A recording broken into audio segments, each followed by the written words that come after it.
Excellency Charles Savre, the President of the Commonwealth of Dominica, and Mrs. Savre, my wife Melissa, and our two children, Honorable Reginald Ostry, Deputy Prime Minister, and Mrs. Ostry, Your Ladyship, Justice Bernie Stevenson, Senior Resident Judge, Your Ladyship, Justice Victoria Charles Clark, Resident Judge, Your Lordship, the Most Reverend Gabriel Malzer, Bishop of Rosa, Your Excellency Eliud Williams, former President of the Commonwealth of Dominica, and Mrs. Williams, Honorable Cabinet colleagues and spouses, Honorable Lennox Linton, Leader of the Opposition, and Mrs. Linton, His Excellency Jorge Alberto Arriaza, Minister for Foreign Affairs of Venezuela, Your Excellencies, members of the Diplomatic and Consular Corps, and other visiting dignitaries and spouses, Your Worship, Mayor Irene John and Mr. John, Chairman of Commissions, His Excellency Steve Farrell, Secretary to the Cabinet, and Mrs. Farrell, Permanent Secretaries and spouses, representatives of international organizations, Pastor David Serra, Dominica Association of Evangelical Churches, awardees, distinguished guests, members of the media, fellow Dominicans, ladies and gentlemen, good evening all.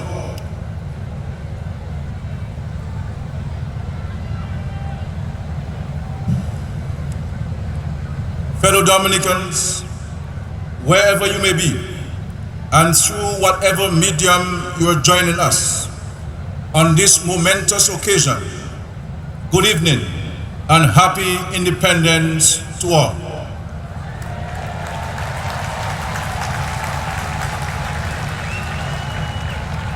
God is good, and all the time.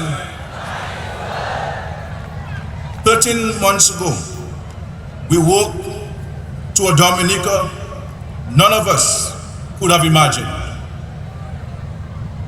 We turned then to Almighty God, and we asked of Him two blessings: guidance and assistance. Today, just over 400 days later, He has guided us and He has assisted us. He has been good to us in Dominica.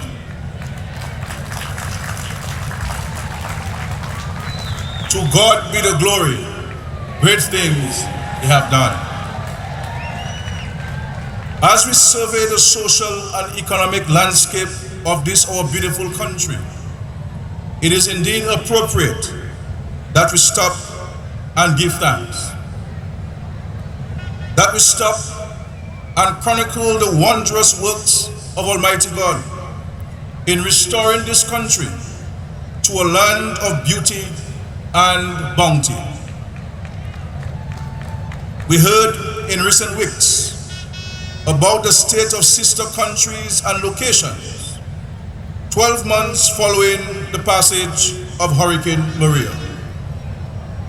Those of us in touch with family and friends in other weather-battered countries and locales would know of their progress or lack thereof 2, 3, and 4 years after similar devastation. Many victims of disasters in foreign lands, near and far, yearn to achieve the comfort and peace of mind that the vast majority of Dominicans enjoy today. We have not reached the promised land as yet, my dear people, but we sure are on our way. We are not today speaking ill of or decrying anyone. What we are saying is that with the guidance and assistance of Almighty God, we have fought the good fight, and notwithstanding the gloom and pessimism of some in our midst, we are today winning the battle.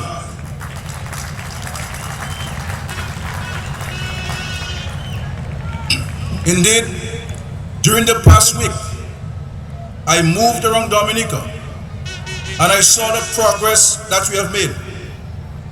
It was not the buildings and new bridges that left me in a sense of awe. Not the work of the Dominica Strong campaign. Not the hundreds of homes completed or under construction. Not the fruits, food, and vegetables under cultivation, or those that are already making their way to market. None of these things that were not here or evident 13 months ago triggered my emotion.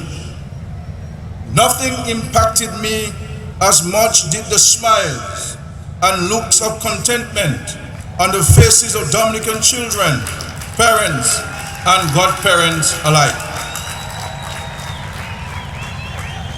When I saw the hustle and bustle in Roosevelt and Portsmouth these past few days, and when I took note of the total transformation on the faces of persons who grimaced in pain and disbelief 13 short months ago, I couldn't help but reflect and say to myself, Hurricane Maria has been defeated.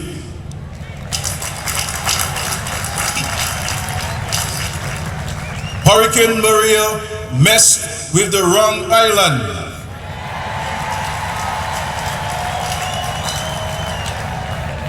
It attempted to weaken and destroy the spirits of the wrong people. Dominicans may get knocked down, but they do not stay down for long.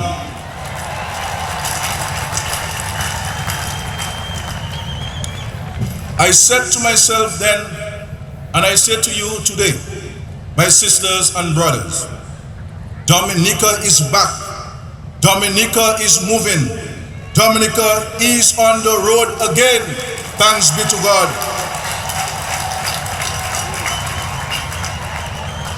We are here on the 40th anniversary of our national independence, winning the war against suffering. We are winning the war against homelessness and hopelessness, against high unemployment, against inadequate or non-existent insurance funds to repair our homes. We are today, ladies and gentlemen, reason from the destruction wrought on our island by a series of natural disasters. Those of us who live here may tend to take for granted the phenomenal strides that have been made since Hurricane Maria. But I invite you today to speak with frequent visitors, speak with family and friends who visited Dominica during the last 100 days of 2017 and who are back with us now for the World Choral Music Festival and National Independence Day celebrations. And do not just appreciate the strides we have made, juxtapose them against the sacrifices that were not asked of you, the people of Dominica. Devastated by the worst disaster in the history of this island, with damage and losses to the tune of 226% of GDP, Dominican workers were not deprived in the last 13 months of a single salary in the public service. And there was not even a late payday in the public service.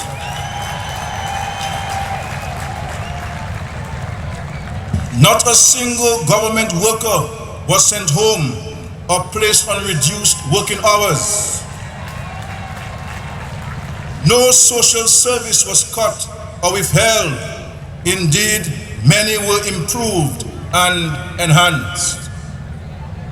There was no increase in taxes or in levies.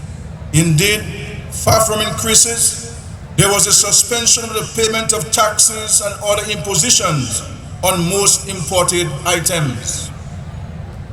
Schools did not remain closed for an inordinate time, and water and electricity were returned to communities as early as was humanly possible.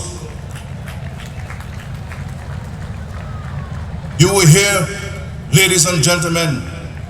You saw the workers of Domlec and Duasco, aided by their foreign counterparts, and the way they worked day and night, performing miracles in some instances to get us moving again. They were fit for purpose. They had never grappled with destruction of that nature. And I think a year later, overall, they are to be applauded for the fantastic work they did for us.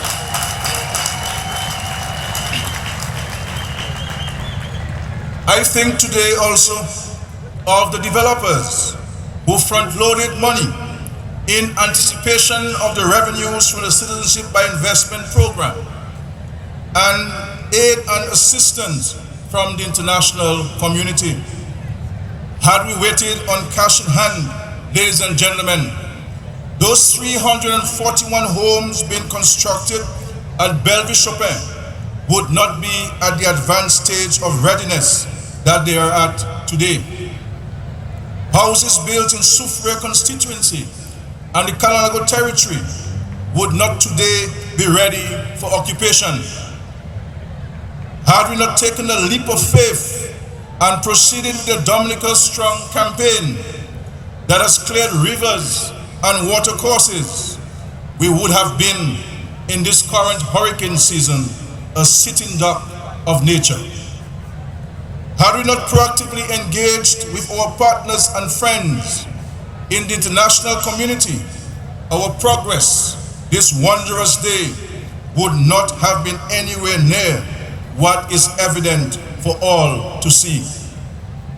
But, guided by Almighty God and inspired by the never say die spirit and attitude of you, the people of Dominica, we took a leap of faith and we embarked on an ambitious campaign to make Dominica strong once more. Indeed, we not only set out to make Dominica strong, we have set ourselves the goal of becoming the first climate resilient nation in the world. Bookies who gave this plan 100 to 1 odds of success 12 months ago are now conceding that prospects are good for total accomplishment. Let there be no doubt about it, my dear people. Dominica is on course to realizing its goals, and we are determined that it shall be climate resilient in the next 5 years. Today, as you survey the physical landscape of Dominica, there is no distinguishing line between those who had savings or insurance payouts and those who had none. All are being assisted, all are being helped to get back up and to stand on their feet with pride and dignity. And if to this day you have not been assisted, I personally would like to hear your case, because we have made resources available to assist persons in getting the roof back over their heads. And it upsets me that the wishes and will of the government are not being manifested in all communities. We are determined as a government to ensure that every individual Dominican is assisted in restoring his or her life to a satisfactory standard, and indeed to improve status beyond pre-Hurricane Maria levels. My dear brothers and sisters, ladies and gentlemen, we have much to be thankful for today. Businesses have been assisted. Farmers have received agricultural inputs, technical assistance, and direct monetary grants. Fisherfolk have been assisted in their quest to rebuild better and upgrade their boats and improve their equipment. Healthcare at home and abroad has continued apace, and our children on campuses in the West Indies and further afield were assisted directly in coping with the challenges they confronted. Note, my dear people, I am not saying it is the government that has done all this. I think the credit is yours. We have done it all together.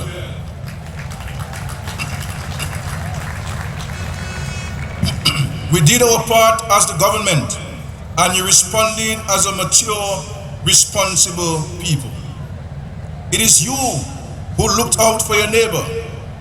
You carried a meal for the elderly lady or gentleman down the street. You removed the debris and the fallen trees that were blocking the road. You helped Dominica and Duasco pull their lines, laid their pipes, and replaced their poles. You redirected the visitor who was headed down a blocked road. You cut the bush and poured a little concrete in the road to fill the potholes created by the persistent bad weather. You have all helped to make Dominica what it is today, and what on this 40th anniversary of independence it is on course to becoming. It was not easy for any of us, ladies and gentlemen. We did it against odds. We did it against the pessimism and gloom of some in our midst. I admire the fact that just a few still listen to the negativity of those who appear dead set against progress. Sometimes I hear the doomsday commentaries and I shake my head in disbelief. Not a single positive vibe can fall from their lips. There is nothing about Dominica today that they find positive or inspiring, and that is very sad. Not for us, but for them, ladies and gentlemen.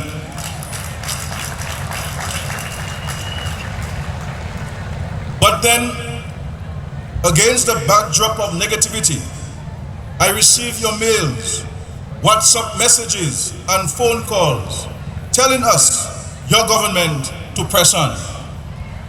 Telling us that the majority of Dominicans are with us and that they have faith and confidence in what we are doing and our ability to succeed as a nation. Our faith and energy as a government are also bolstered by the encouragement and assistance of friends and well-wishers from abroad. Time does not permit me to identify individual countries, organizations, and individuals on this occasion.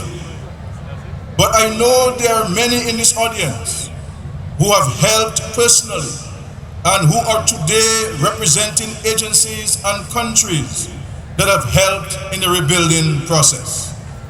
And right now, at this very moment, I want them to stand. I want all of you who are representing countries, organizations, entities to stand so the people of Dominica can say thanks to you. Please, my friends.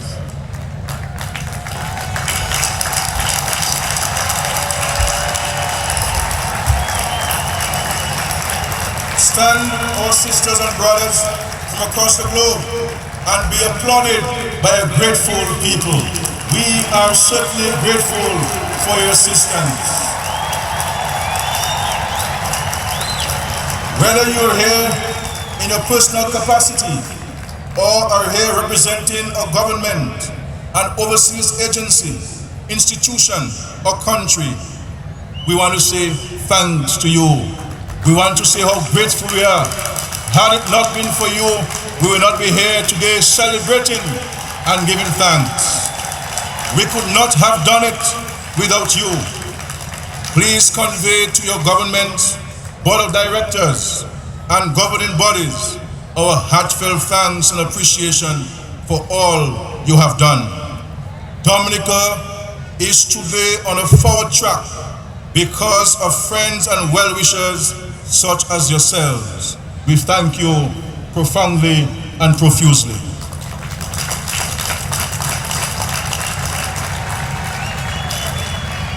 Today, I just saw in the audience the Secretary General of CARICOM, Ambassador Larocque, and also the Director General of the OACS Commission, Dr. Didicus Jules. Two Dominicans, really, you know. Thank you. Today, ladies and gentlemen, I want to say that I am proud of Dominica at 40. Do not be confused by the material impact of our misfortune. Money will, in due time, buy it all back. We have preserved what money could not buy: our pride, our honor, and our dignity.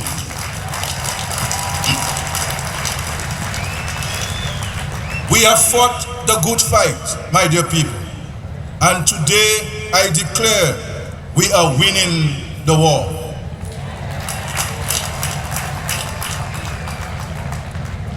In recent years, we have focused a lot of attention on our seniors. They are the ones who helped to build this land. They did it back then for little or no reward.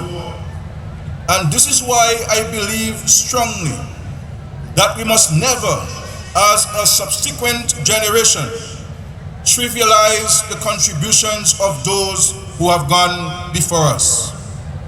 We are fortunate that thousands are still around to provide maternal and paternal guidance to an upcoming generation.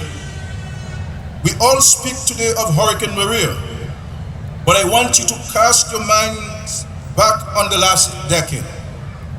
We have had more than our fair share of natural disasters, and I know that our seniors bore the brunt of these weather systems.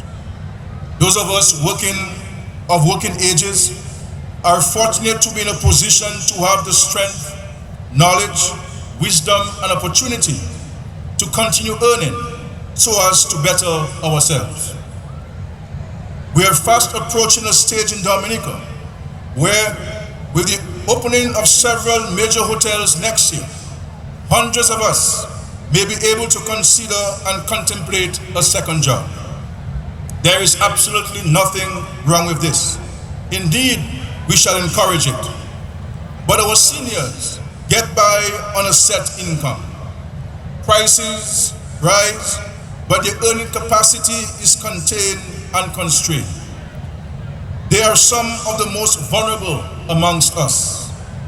As we celebrate the 40th anniversary of independence, and as we approach the Christmas and holiday season, I believe that we owe it as a government and as a grateful nation to make sure that our seniors have life's essentials: clothes on their backs, roofs over their heads, and food on their tables, with the peace of mind of knowing that there is a doctor's fee somewhere handy should it be required in an emergency.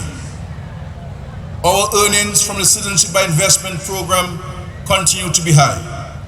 We are grateful for this, especially when one recalls the attempt by one of our very own to discredit our CBI program on American television just a few years ago.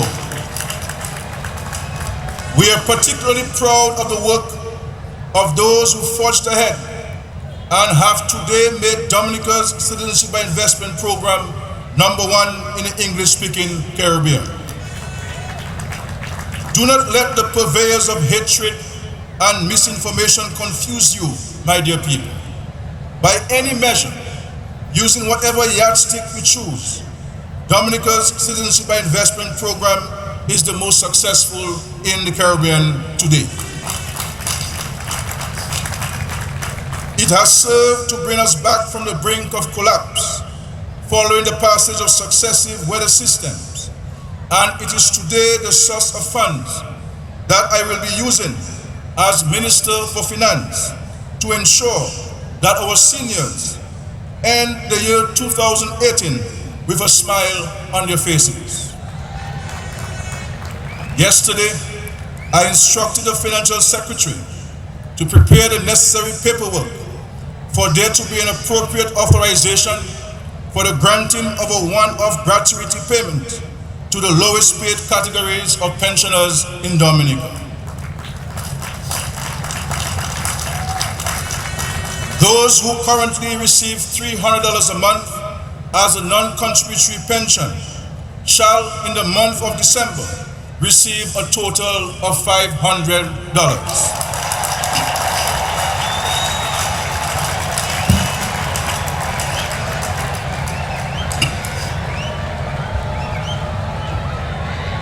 Those who receive between $300 and $500 each month, having contributed to the pension scheme over the years, shall next month receive an extra $300 as a top-up and as a gesture of this country saying thank you for services rendered.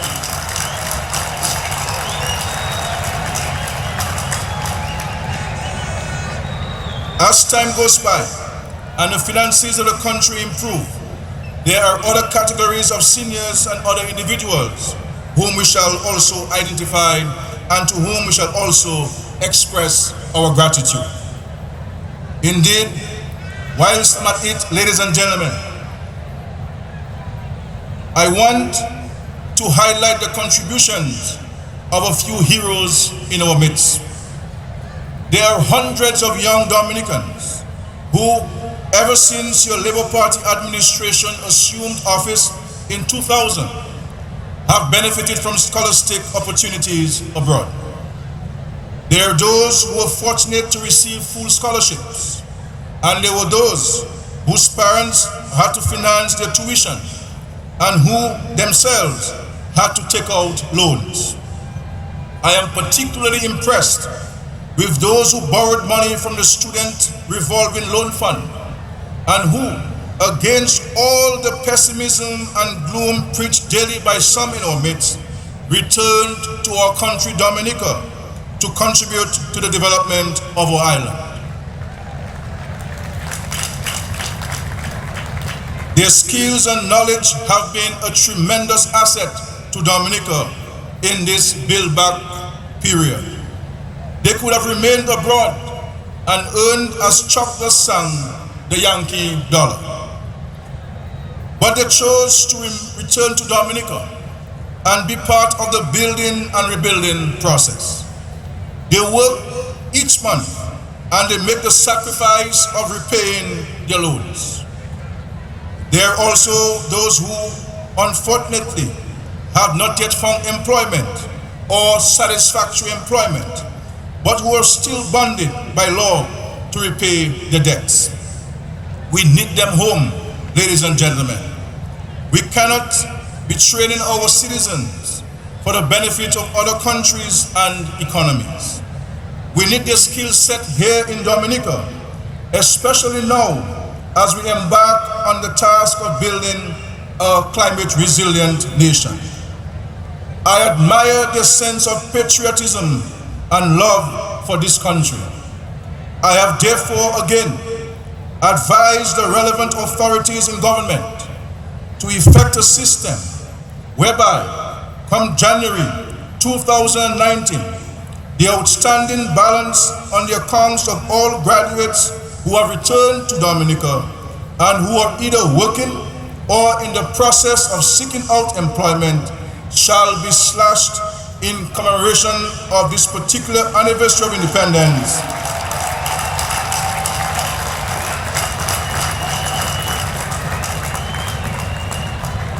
Shall be slashed by 40%.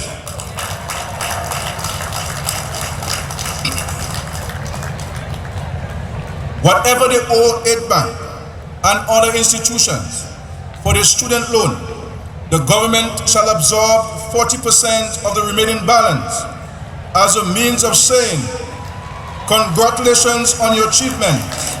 Thanks for returning home, and we are grateful for what you're doing to help build a climate-resilient Dominica.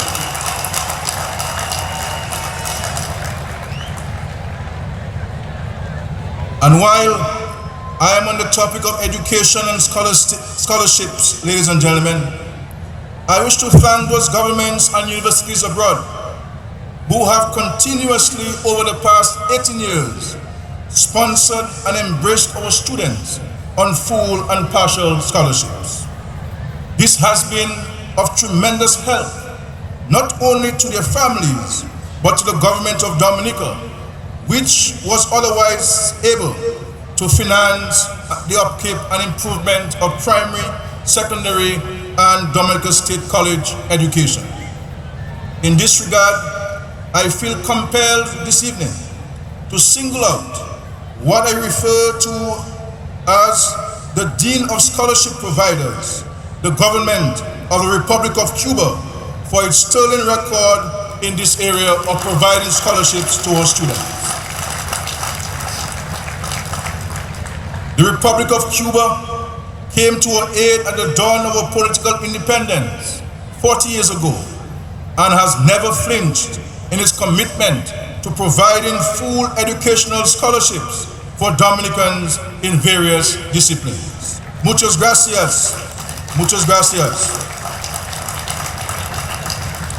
Today, I ask His Excellency Juan Carlos Fromenta de la Rosa to convey our heartfelt thanks and appreciation to his government on its continued demonstration of solidarity, friendship, and commitment to the people of Dominica through retention of the Cuban Scholarship Program for all these 40 years thus far. My dear people, we have an opportunity now to work together to make this country truly great. We are 40 today, and in 10 years we shall celebrate 50 years as a sovereign, independent nation. But before we look to 50, we must reflect from whence we came as a nation. My generation is fortunate to be building on the foundation as laid by others.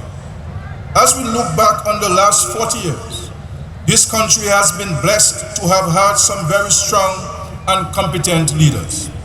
Sadly, some have gone to the great beyond. I think here of Dame Mary Eugenia Charles, Rosie Douglas, and Pierre Charles.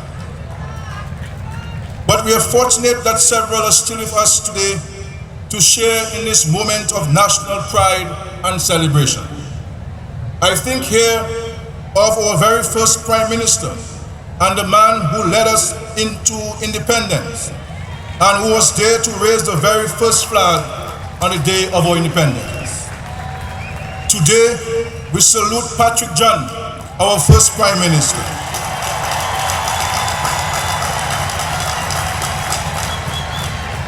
Then also, there is O.J. Serafin and Edison James. Reflecting on their contributions to our development, I am not satisfied that we have been as kind and generous to our past leaders as we should be. I can understand what might have obtained 20, 30, or even 40 years ago, but this is not acceptable in today's Dominica, and it will not be perpetuated under my watch as Prime Minister. Accordingly, I propose as my first order of business on Tuesday morning to write the current leader of the opposition with a view to enlisting his support for the setting up of a bipartisan committee of the current Parliament of Dominica to look at and make recommendations for the enactment of a past leaders protocol, whereby henceforth it will be etched in law and practice the manner in which we acknowledge and reward the contributions of those who have served at the highest level.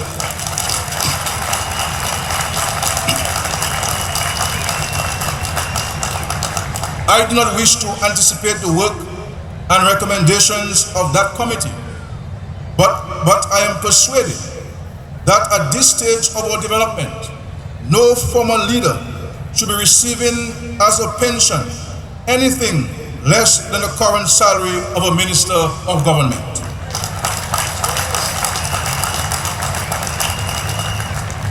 Also, that they should not have to drive themselves or seek out transportation to official events. And furthermore, that they should be provided a state-sponsored vehicle every 5 years. That's my view on the matter, and I will share this at the inaugural meeting of the committee, which I hope can be convened before the end of this month. Distinguished ladies and gentlemen, attainment of the age of 40 means that we must think and act maturely. We have the future in our gaze, and fortunately, with the blessings of the Almighty Father in our hands, we must determine now the type of future that we want for Dominica. Where do we wish to be at 50? What do we have to do from now to get there? How do we start? Somewhat quietly, ladies and gentlemen, the landscape of this island is becoming drastically transformed with the construction of several world-class hotels and hospitality establishments. Today is a holiday, and it's also the weekend. I want you, my dear people, to drive around this country. Drive to the north, the south, the east and west, and see the amount of construction that is going on around Dominica. Do not sit in your homes listening to the naysayers and doomsday forecasters. Get out and see what is going on in Dominica. Go view the new housing developments that are taking place around the country. Pass by the hospital, swing by the Douglas Childs Airport, drive on the highway to Portsmouth, and go see what is happening in the north and east of the country. Visit some farms and get an idea of what is really happening in the agricultural sector in this country of ours. Dominica is moving, ladies and gentlemen. Dominica is on the move again.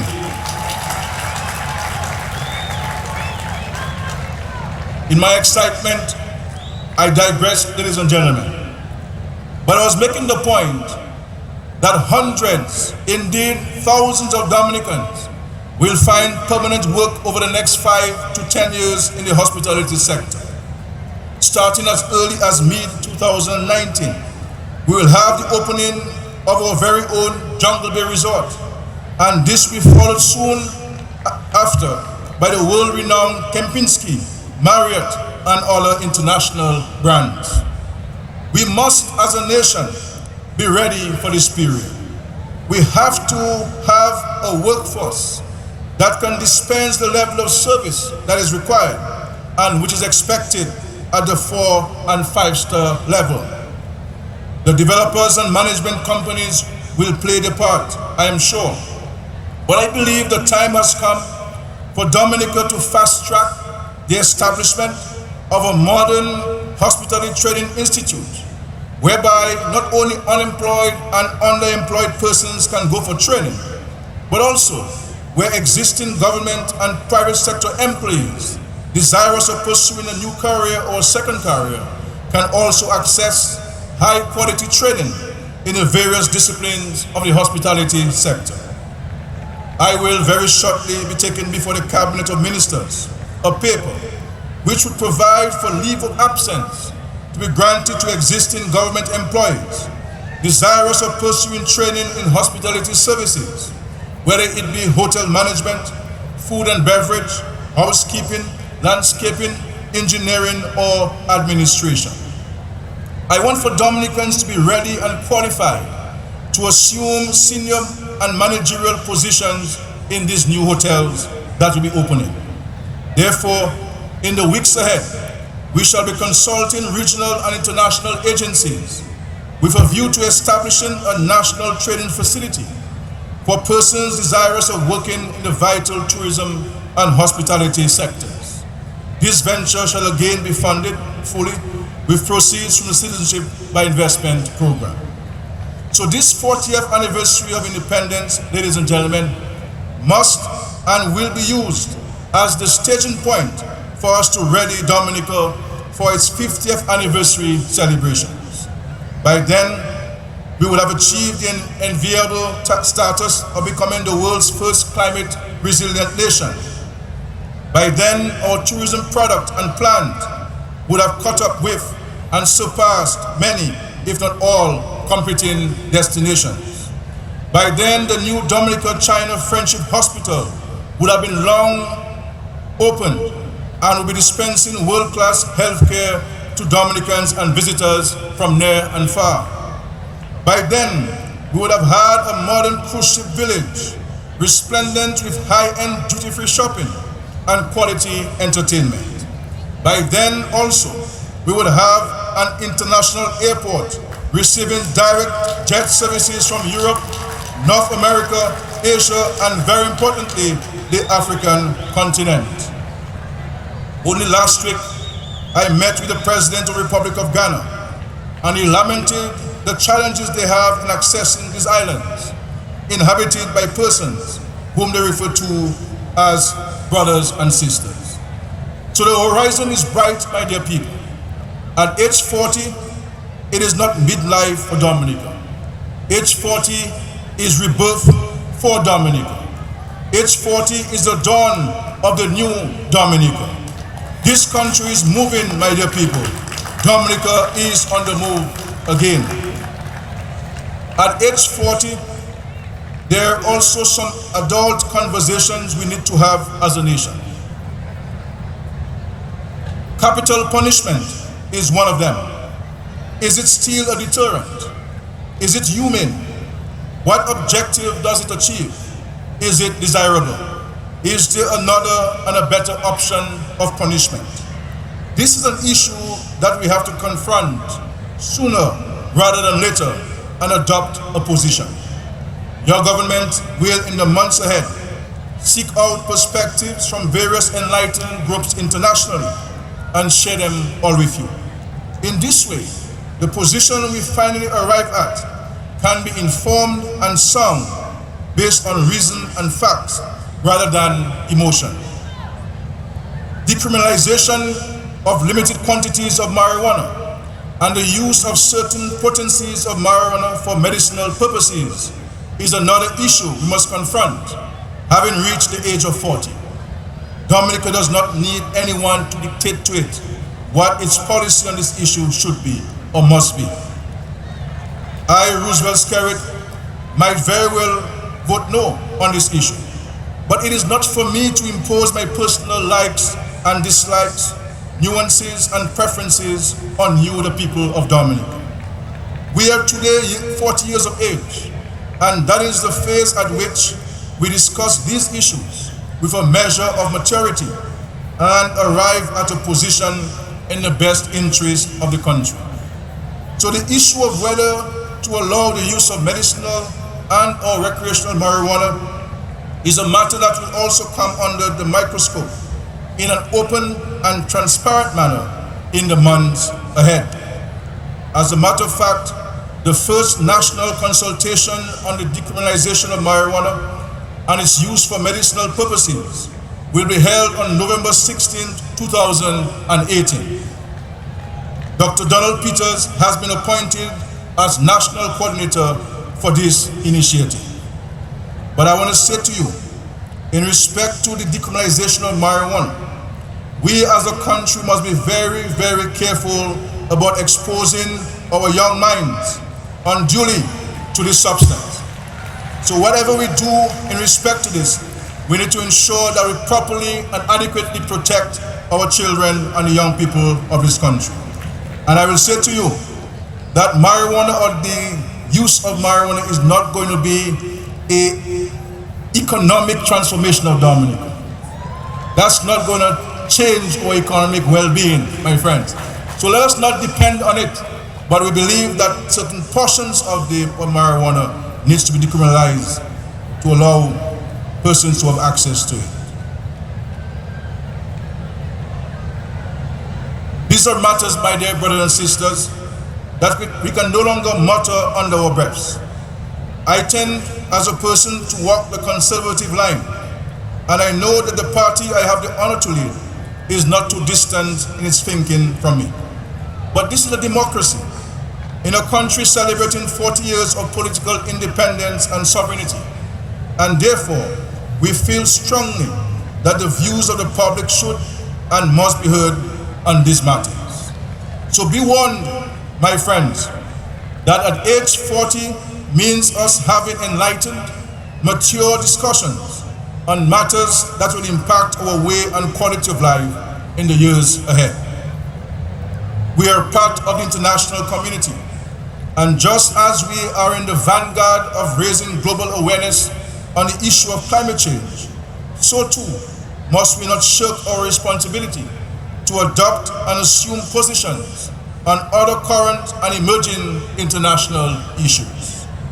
With all of these issues affecting us, I am here today, ladies and gentlemen, to say to you that age 40 is a defining moment for Dominica. Our path ahead is exciting, but shall also be challenging. Our confidence must be bolstered by our phenomenal record of achievements over the past 4 decades. Some will argue that today our cup is half empty. The progressive and visionary among us, however, will contend that it is half full. Indeed, I dare say that I think right now Dominica's cup is 3/4 full. I met with Dominicans in Canada 2 weeks ago, and I invited them to continue flying the Dominican flag with pride and honor. We need to get out there and be known. I do not blame any visitor who today confuses Commonwealth of Dominica with the Dominican Republic. I blame all Dominicans at home and abroad for this confusion 40 years on, and I share in that blame as well. If people do not know about us, it is our fault. If they do not have a positive view of us, it is our fault, because we need to get out there and market this country. Today, I make a special appeal to all Dominicans living at home and abroad. Do not be distracted by the few in our midst who see and say nothing positive about this country. As a matter of fact, we should all ignore them. We need to believe in Dominica and to promote this beautiful island.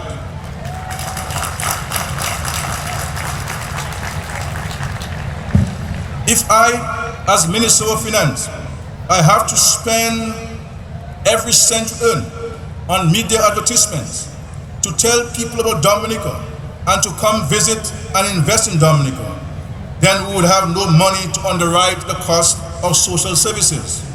We would have no aid to give farmers. We would have depleted funds and no way to sponsor the education of our children.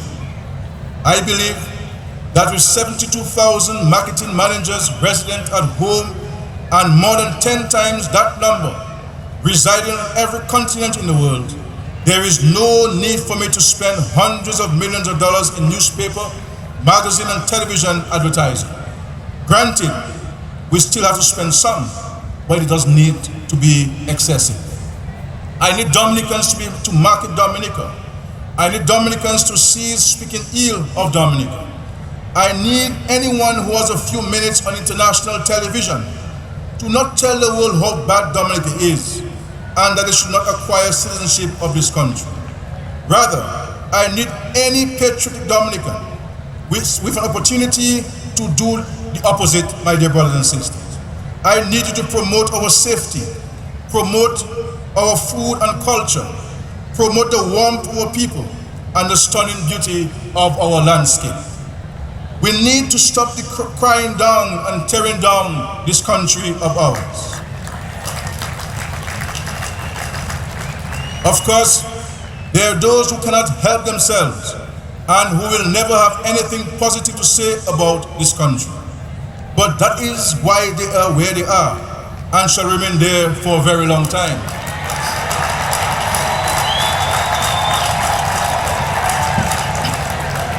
Those of us who love this country and who wish to see it prosper must now commit to the task of defending and promoting its honor. Promote the new hotels, promote continuous improvements in healthcare, promote the high rate of literacy, speak about the number of graduates in its family, and about the relatively low rate of crime and antisocial behavior. Those who travel and live abroad must invite their friends and work colleagues to vacation in Dominica next year and beyond. Let them start planning for Christmas 2020, for by then they will stay in the 4- and 5-star property of their choice, driving on well-lit and paved roads to attractions that are safe and entertaining. The prospects for Dominica are enormous, my dear people. By December 2020, we shall have a modern state-of-the-art hospital. We shall have the newest housing stock in the Caribbean. We shall have a modern cruise village with high-end duty-free shopping for all. I want Dominicans on this, the occasion of our 40th anniversary of independence, to step away from the negativism and enter the positive realm of thinking. Turn your backs and shield your ears from those who constantly tear us down. They are angry people. They cannot help themselves. Let us set ourselves meaningful and realistic goals for the next 5 and then 10 years. Let us start to paint pictures in our minds of Independence 2028. Where do you want to be in life? Where do you wish Dominica to be? Let us commence the journey to 50 today. This day marks the start of a 10-year journey where we reach as a people is entirely within our minds and capacities to determine. The world is rooting for Dominica. They wish to see us succeed. Let us not disappoint. Let us not flinch. We defeated the mighty Hurricane Maria. Never forget that, ladies and gentlemen. We can triumph over whatever befalls us in the next 10 years. This country, Dominica, is on the road again, my dear people. There shall be no stopping us now. There shall be no stopping Dominica now. We are on the road again. I want to recognize all our citizens who will be honored today with our country's awards. And in particular, I want to recognize Dr. Honeychurch.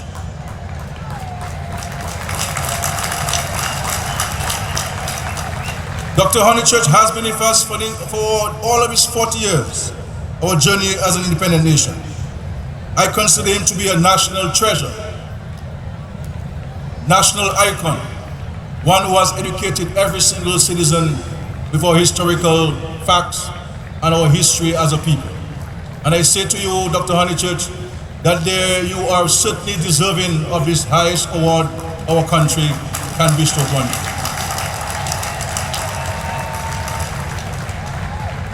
All of you. And just to say to you, and I know my friend from Scott said, Mr. Cleve Tavernier. Those who know Cleve Tavernier knows that Cleve Tavernier is opposed to me politically, and very strongly so. Though I hope one day he shall see the light, you know. But one cannot question the fact that he has made a meaningful contribution to his church, his community, and country. And I want to congratulate him. And all of you who will be awarded here today, all of you, want to say thank you for your service. Thank you for making Dominica what it is today. Dominica is grateful for this. So happy Independence, Dominica. May God continue to shine his blessings upon this beautiful country of ours. Let us remain positive. Let us have positive views about ourselves and our country. And let no one tell us we cannot achieve our dreams and goals for our country and ourselves. I want you, my dear brothers and sisters, to go forward and serve your Lord and serve your country May God bless this beautiful country. I salute you. Happy independence, happy 40th anniversary. Forward we go, ladies and gentlemen. No stopping us now. Dominica is on the move again. Dominica is on the road again. We defeated Hurricane Maria, and we shall defeat everything in our way to our progress, knowing that the good Lord is on our side, and if God is with you, go. God is with us, ladies and gentlemen. All we have to do is to continue to remain on the side of the Lord, and all shall be well. I salute you. God bless you, ladies and gentlemen. God bless us. Finally, I want to say to us as parents that we must take care of our children. We must take care of our children and our future generation. I want to say to us, each of us must take on our responsibility in society. We must not abdicate our responsibility. We must take on our responsibility if we're to achieve our goals for our country. I love Dominica. Do you love your country? Do you love your country? I want to hear you. Do you love your country, Dominica? I will say too, I love you very much, and thank you for the courtesy of listening to me this evening. Thank you very much.